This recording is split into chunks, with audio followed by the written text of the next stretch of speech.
வழியாக கிரெடிட் கார்டை ஸ்வைப் பண்ணி iPhone 13 வாங்கியாச்சு. ஸோ இந்த ஐஃபோன் வாங்கணும்னு பெரிய ஆசையெல்லாம் இல்லைங்க. சும்மா நம்ம வீடியோ குவாலிட்டி இன்னும் கொஞ்சம் இம்ப்ரூவ் பண்ணணும் அப்படின்றதுனால தான் நம்ம ஐஃபோன் வாங்கினோம். இந்த ஐஃபோன் எங்கே வாங்கினேன்னு பார்த்தீங்க அப்படின்னா சத்யாவில் வாங்கினேன். செம்ம ரெஸ்பான்ஸ் இருந்துச்சு. நான் போனதே கரெக்டாக நைட்டு 9:30 தான் போனேன். அவங்க எனக்காக வெயிட் பண்ணி ஒரு 11 மணி வரைக்கும் வெயிட் பண்ணாங்க. வேறு ஊர்லேருந்து இந்த ஃபோனை கொண்டு வர வச்சு எனக்கு கொடுத்தாங்க.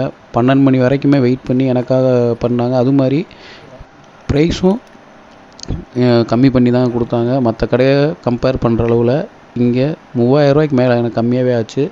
எனக்கு அடாப்ட்ரு அந்த கேஸு எல்லாமே சேர்த்தே வந்து 57 ரூபாயில் எனக்கு முடிஞ்சிருச்சுங்க. ஸோ மற்ற கடையெல்லாம் கம்பேர் பண்ணும்போது கரெக்டாக 62 வரைக்குமே சொன்னாங்க அடாப்டரோடு சேர்த்து. நான் வந்து சத்யா மொபைல்ஸுக்கு தேங்க் பண்ணிக்கிறேன். ஒரு உண்மையை சொல்லணுன்னா மதுரை உசிலம்பட்டியில் அமைஞ்சிருக்க சத்யா ஷோரூம் செம்ம ரெஸ்பான்ஸ். எது வேணும்னாலும் கண்டிப்பாக வாங்க.